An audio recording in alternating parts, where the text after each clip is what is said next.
Hello, my friend, and welcome. This is your moment. I'm Katarina Miletic, and you are listening to the podcast that will challenge you to think with your soul and believe that your only power is inside you. Richard, there you are. Pleasure to meet you. Thank you. And you as well. Let's talk about creative path in life. I thought that would be a great subject, and perhaps we can do it in two parts if it seems like it's too much in one conversation.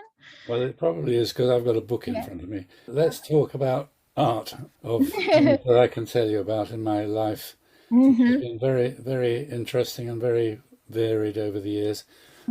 You're talking to an ex-jailbird, for instance. I had 6 days, 6 days in Caracas in a jail, 3 of which I don't remember. Wow. Is that something you want to share?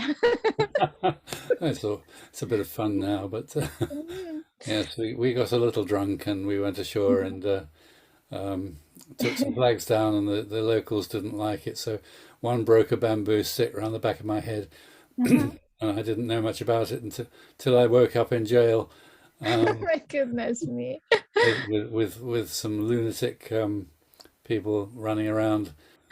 Not a pleasant experience then. Well, it was all good fun. I shouldn't imagine. Then when we got out of the situation, finally, we said, "What do we do now?" And they said, "Well, you go and join your ship." So we went down to the docks, and it had gone. Wow. You had So to we had to then fly to Trinidad in dirty clothes, which we'd been wearing for over a week, stinky, dirty clothes, and the air hostess just took one look and nearly fainted. Goodness me. When we got to the other end and we found our ship, we went up to the top of the gangplank, and all our cases and all our goods were packed, ready to go. Wow. Oh, and the sting in the tail of the story is that when I thought I was going to get sacked, but when I got home, they promoted me.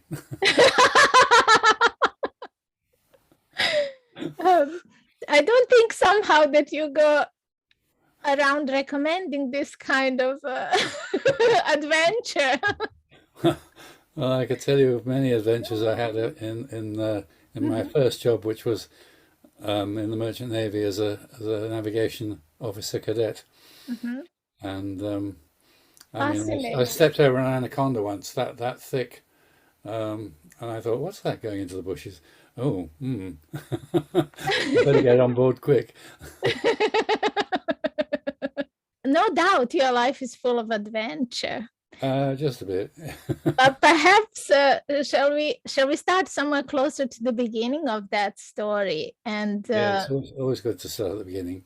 we don't necessarily have to follow it in chronological order, but if you give us some context as to how was life for you when you were very young and when you were just forming your opinion on the world. Now you started me off now. When I was very young, my father was in the Indian Army fighting. Well, he wasn't fighting, actually. There was no fighting in India. The Japanese would have made it nasty for him if they got through Burma, but they didn't. And my mother was at home very lonely, and I think she probably did what a lot of women did at that time and had an affair. And when my father got home, my grandfather was a powerful man. He was a senior bank manager with Lloyd's Bank. And he said, get rid of her, you know, and don't give her any money. And so my mother survived the next few years quite poor. She managed to get initially a job as a bookkeeper with a toy company. And then she moved. Eventually, she managed to. I don't know whether she took exams, but she managed to get a job as an accountant.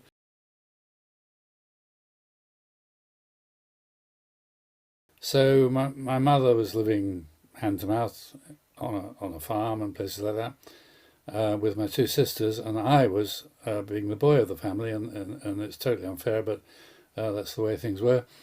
I Mm-hmm. was given a boarding school education, Right. and sent off to school.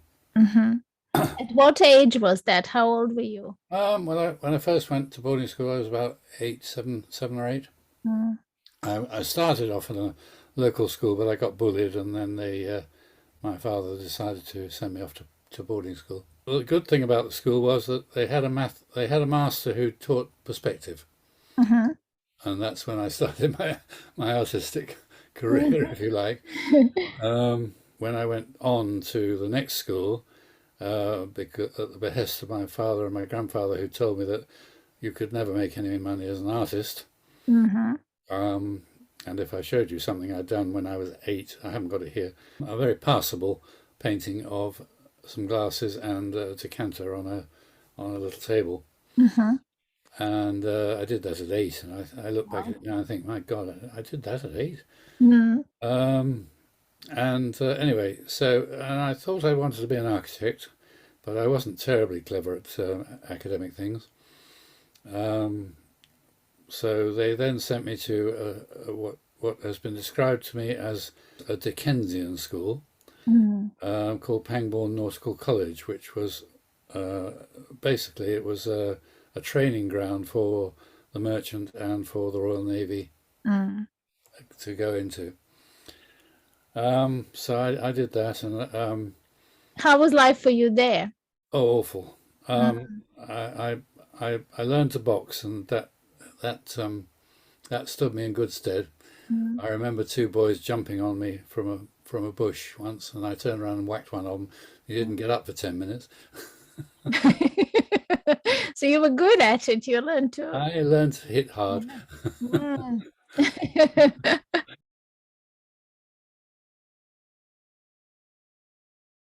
I took exams in the usual things, maths, English, physics, etc., French. Mhm. But we also studied and were concentrated on studying nautical subjects such Mhm. as navigation, Mhm. seamanship, signals, that sort of thing. Right. So I passed my GCSEs in those subjects. Funnily enough, I failed my maths twice, largely because I was ill on both occasions. Mhm. And the shipping line that they had put me down for, a shipping line called Booth Line that went up and down the South American coast, um, they said to me, "Well, I'll tell you what, take you on. We'll take you on if you sit in the cabin and you pass it again." So I sat in the cabin and I got 98%. That goes to show you. So you knew That the goes to show subject. what nerves can do to you Yeah. in the exam room. Very true. Very true. It's not addressed enough or talked about. It's not the subject here of our conversation, but absolutely when we are in that state of anxiety, we don't have access to all of our knowledge or the possibility of us that we usually would have Right, to come on top of challenges. Mm. absolutely. Such as exams. So Yes. anyway, I joined the Merchant Navy as Mhm. an apprentice deck officer, navigator, Mhm. and I learned how to use log tables and a compass and a sextant, Mm. and how And to. in during that time where was the connection with art? So if we Ah, okay. follow your story, right, and see how you felt this connection with your Right. creative Well, I was on board with another chap who went to the same school, funnily enough, Mhm. called Rodney Price, and he always wanted to be a flyer. Um, and he came from a fairly poor family and Mhm. didn't think he could join the RAF or anything. Mhm. And I sort of got involved in drawing things, and I drew his girlfriend once, and he said, "Oh, that's wonderful. Can I have that as a portrait, etc., etc." Mhm. And I got interested in drawing and painting in my spare time. Mhm. And then I saw an advertisement in a magazine for Norman Rockwell. He Yeah. was the top American illustrator. He used to do Okay. life covers for American uh, um, Life magazine. He was fantastic with Mhm. expressions on people's faces. He was a specialist in that. I sent off an exam to him, some things he asked me to do to test me. Mm-hmm. And he wrote back and said, yeah, come and join me in my school. Wow. So I said, well, how much will that be? And he said, $700. And I said, well, I only earn $500. So Right. but I got it. That got me interested, and I went to my mother and I said, "Can you put me up in your spare room? I want to go to art school." Mm-hmm. And I packed. I didn't take my second mate's certificate for the Merchant Navy. I just Mm-hmm. ignored it Mm-hmm. and went to art school in Croydon, near where she lived. Okay. And Croydon then at that stage was a very nice little art school, small, almost like the Crystal Palace. It was all glass fronted, glass roofed, Mm-hmm. and we did things like etching and life drawing, lots of life drawing. You know, scratching into a piece of metal and then printing from it. We had an etching machine with a handle that you wound around, and that deposited dust, so you get a texture, things like that. So and that a little bit about photography and a little bit about composition, and then I ran out of money, so I didn't take any exams. I just carried on. I went out and got a job,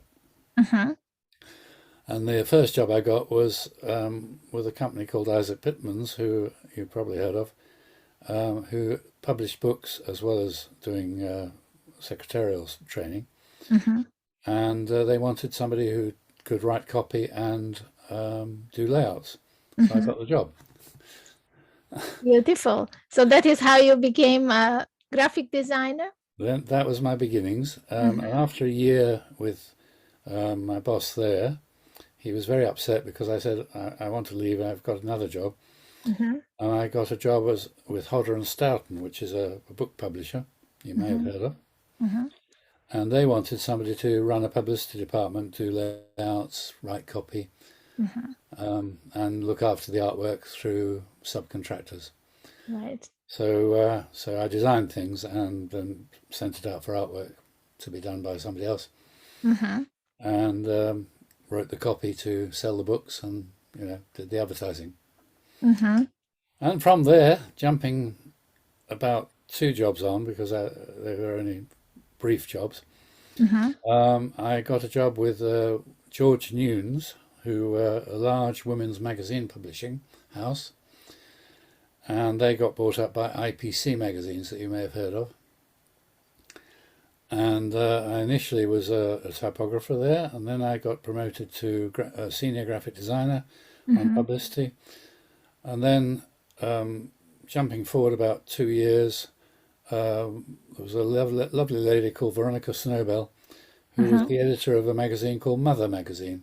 Right. And she said, would you like to be my art editor? So I said, but I don't know anything about doing art editing.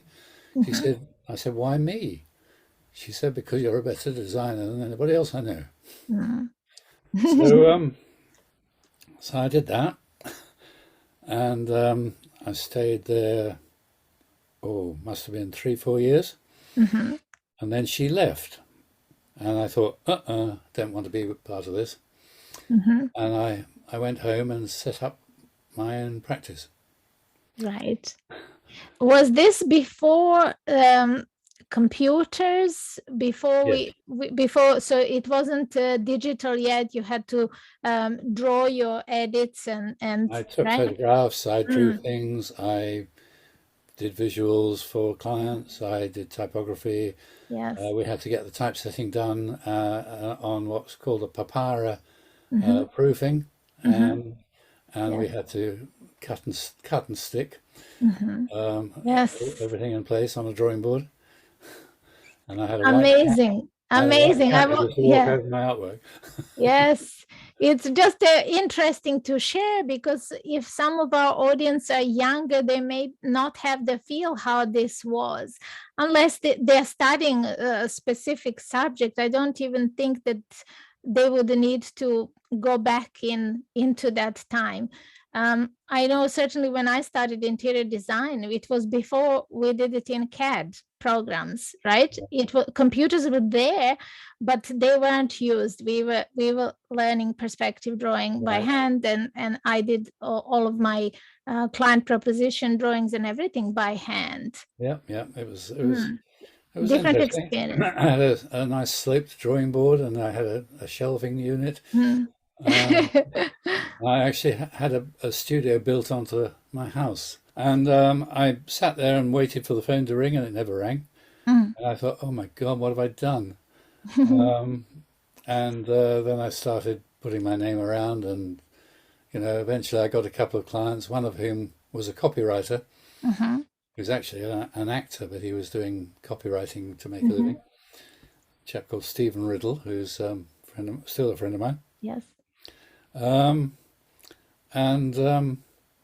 we worked for all sorts of people, doing packaging, doing adverts, doing Right. brochures, all the usual ephemera of a Right. graphic design practice.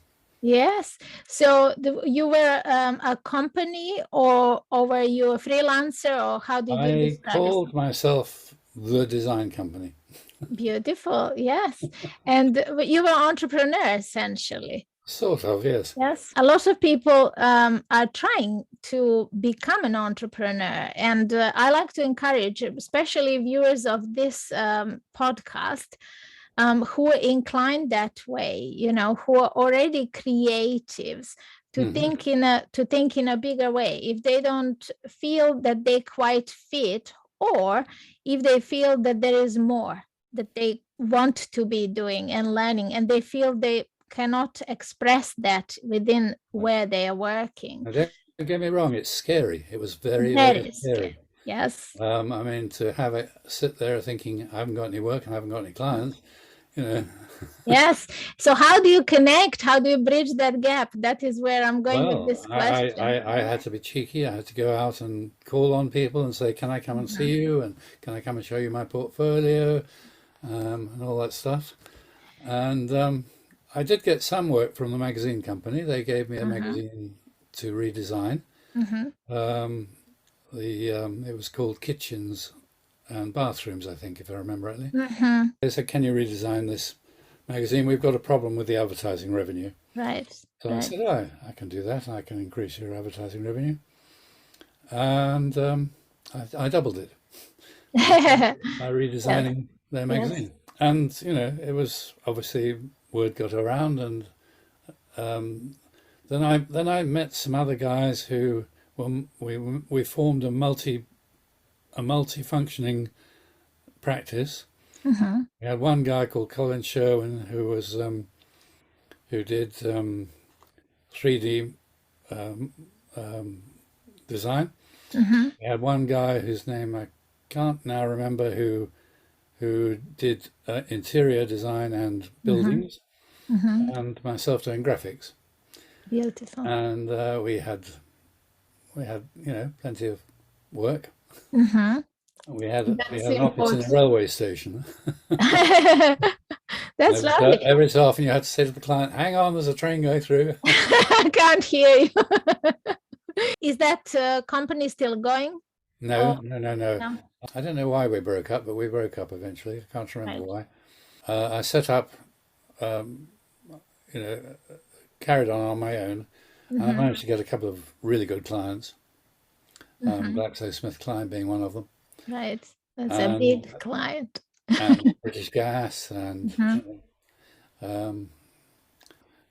also lots of smaller clients as well. One was always drawing because you were visualizing.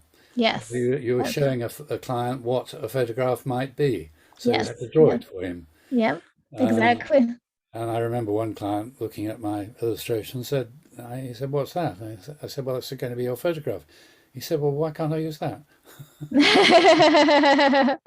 Anyway, I went back to designing and, stuck to what I knew.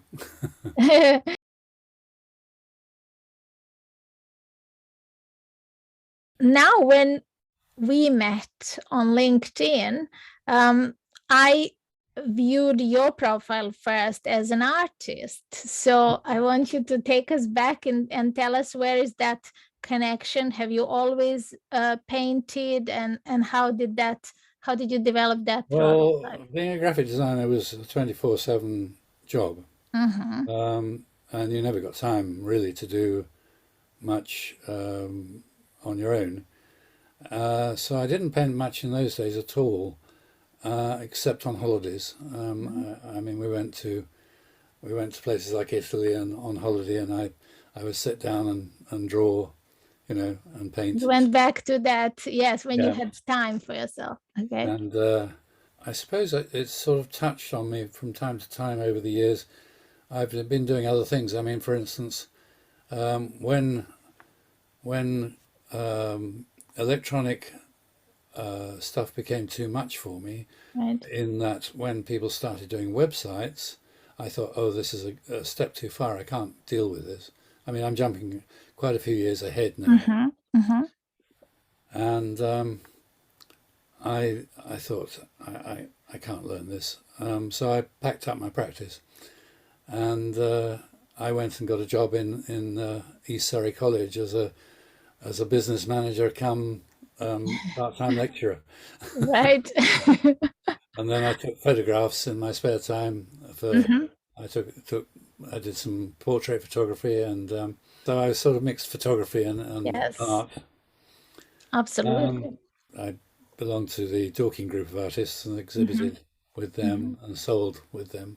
So I suppose I've been painting seriously now for about 7 or 8 years. Lovely. So, is it fair to say, in your retirement, after you got What's more time for retirement? I don't know yourself, what or? retirement means. Yes, exactly. I'm with you there. Going back to the art, the fine art, it was really very little of it, to be honest. Hmm. It was always in me, but I That's didn't do it. much of it. Right, right. I didn't have time.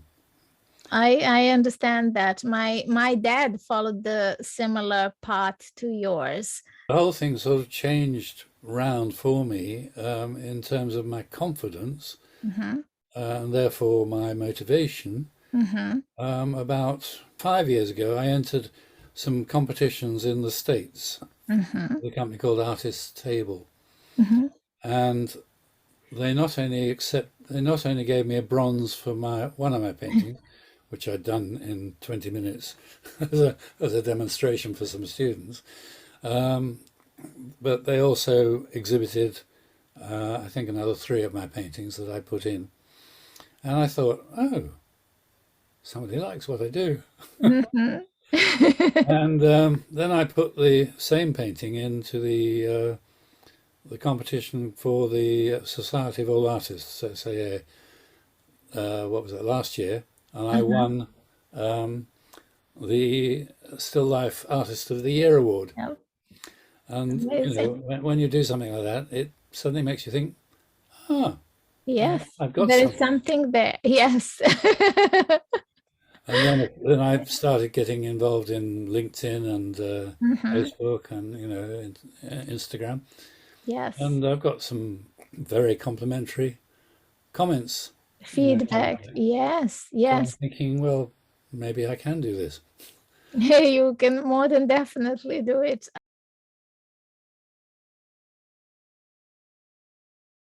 I'm going to put a link to your website to this episode description so that people can go and directly see it. And then you have a form where they can contact you if they wish, Yes, indeed. right? I mean, I am already on the web because Mm-hmm. put, I've put my work into various Yes. people's websites, and Mm-hmm. I came across artists and illustrators the other day, and Mm-hmm. suddenly realized that they got about five of my paintings in their Mm-hmm. collection. I thought, That's lovely. I didn't know about that. and Beautiful. and yeah, and just when I rang you, I was just putting in a couple of competitions for this year. Mm-hmm. But the one thing you always have to remember with competitions and with selling art is chaque à son goût, which Mm-hmm. means in French, each to his own. In other words, it's all about taste. Absolutely.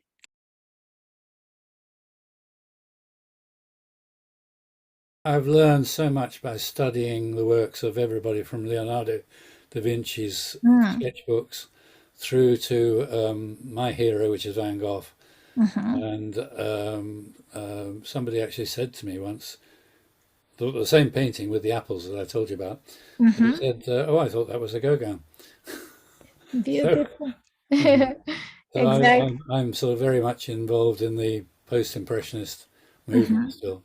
Mm-hmm. Um, Well, yeah, your paintings are very colorful and full of life, which is what I really like. I live in a place called Biggin Hill, which is on the outskirts of London, where Kent, Surrey, and All London right. touch each other, Mm-hmm.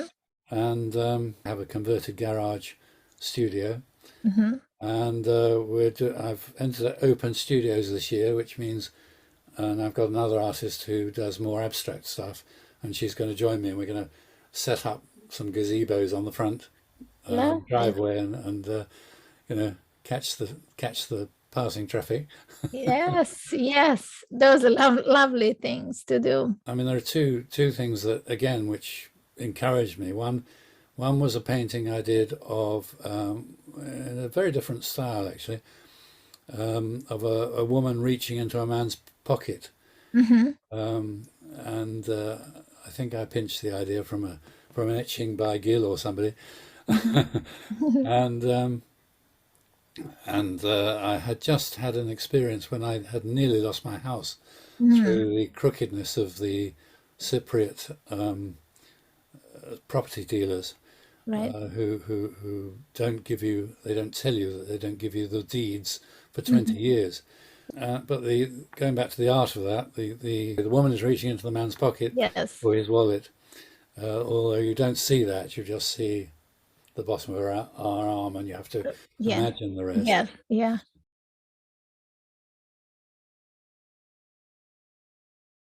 Does art fill you now? Is it fulfilling activity? Oh, I sort of wish I'd done it right from the beginning, Right. but I would never have been brave enough Mm-hmm. to be starving on and drinking cans of tomato soup as what's his name in America did. I don't know, but many artists go through that experience. You created for yourself a happy and fulfilling life. Yeah, yeah. I just love painting and I love Yeah. art. Yes. Um, Do you um, enjoy the artist community and getting connected with other artists? yes, I also hold to the fact. I mean, as I said, I'm working on a very much a post-impressionist, Mm-hmm. influenced by Yes. Monet, Van Gogh, etc. I learn a lot from their what looking at their work and analysing it. I mean, Van Gogh's use of the colour wheel is just Mm. extraordinary, Mm. um, and I still haven't cracked that one fully. There is still time, and Well, you're enjoying I'm the process. 83, would you believe? No, if you didn't tell me your age like you did before, like I was completely stunned. There's no way I would have guessed it ever. Well, everybody says I look younger than I am, but Definitely. my father and mother both looked young, and Hmm. they both survived till 90. So, Hmm. um, given modern medicine and all the rest of it, Yes. I nearly died last year with COVID, though. Yes. Yes. I know.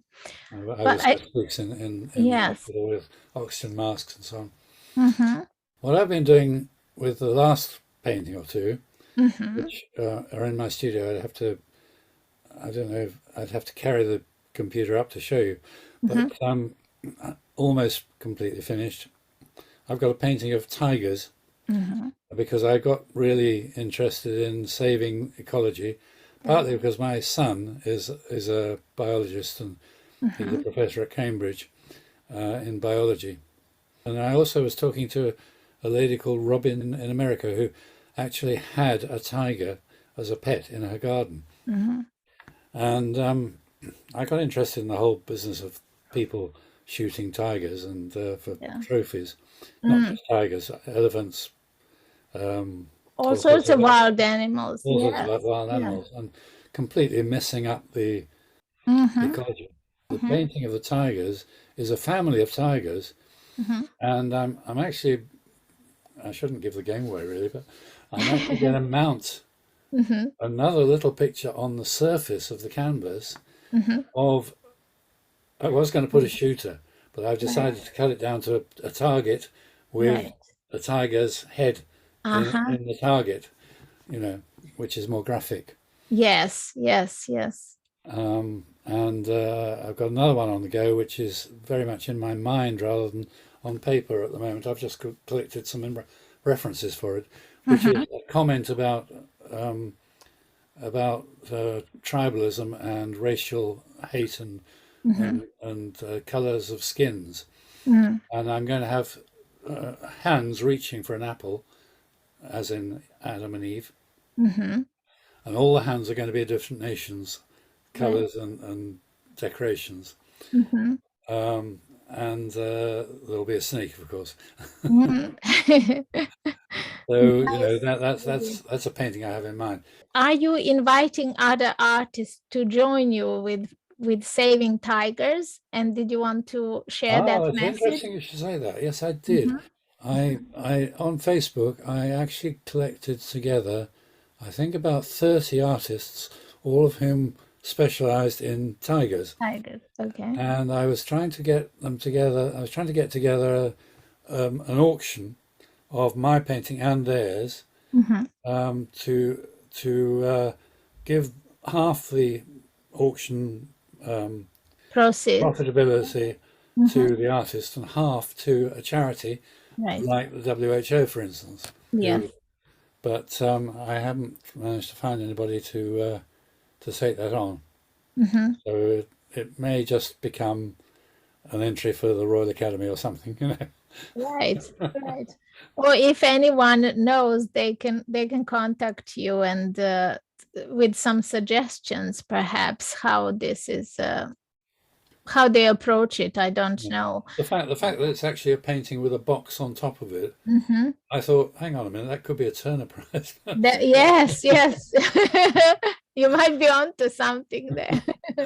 Yeah, it's not quite the unmade bed, but Yeah, no, I don't think ever will we see something like that. and we stayed in a very interesting guest house come, holiday home, Right.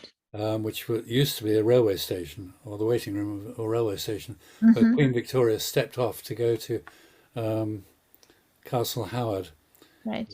which we went to visit. Mm-hmm. Mm-hmm. And I did while I was up there, I sat and did a watercolor of the house Yes. on my wall upstairs. A lovely countryside and a beautiful part of the country. Yes. Well, I think I've left a Giclée print of it in the house with a note that they can buy it as a keepsake of right. the Yes. house, So I'm a Yes. little bit commercial still. Well, you have to like marketing is part of our everyday life, and Sure. sometimes it feels unnatural to market yourself as an artist, but you have to, unless you talk about your art, unless you exhibit somewhere. How are people even going to know that you Well, are? it was interesting. When I was at art school, people talked about that and said, "Oh, it's disgusting. You must never try and commercialize yourself. Yeah. Otherwise, you're a commercial artist." Yeah. I don't paint what other people tell me to paint. I still paint my own subjects, my own things, and my collectors see themselves in that particular painting, and that's why they buy it. But it is my job to be seen. It's not their job to seek me. Right. Yeah, that's how I see it, and it's not, I just Yes, but there are so many artists. I mean, there are hundreds and hundreds and hundreds of thousands and perfectly good thousands. artists, and many of them are very good. Yes. Keep us posted of what you are doing. Would love to share your news. And thank you so much for giving us your time so generously to talk about some subjects that were personal, that shaped the course of your life and how you navigated those waters. Well, everybody's going to have their own story to tell, and it won't be like mine. Mine will be unique for Yes, sure, especially having been to sea and all that stuff. That yes, up yes. and down the South American coast. I stress that we went all the way to Cuba when Castro was there, Mm, and all the way up to the Bahamas, and all the ports in between, and mm. up the Amazon 1,000 miles to Manaus. I mean, these are notable things. Absolutely, absolutely. Wow, what an adventure. Anyway, it's Amazing. lovely to talk to you, and I'm gathering from what you're saying that you've come to the end of the time frame.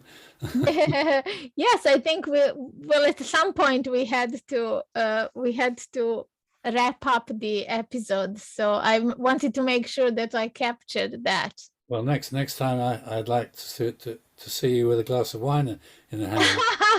A social gathering. Well, Richard, you're part of my group on LinkedIn. I formed that group with the intention of forming friendships without having any other motivation, because I find that friendship is the best foundation upon which then all other sorts of collaborations or partnerships or whatever happens, if it's based on friendship, that is what my life experience taught me and showed me that those are the best, Yeah.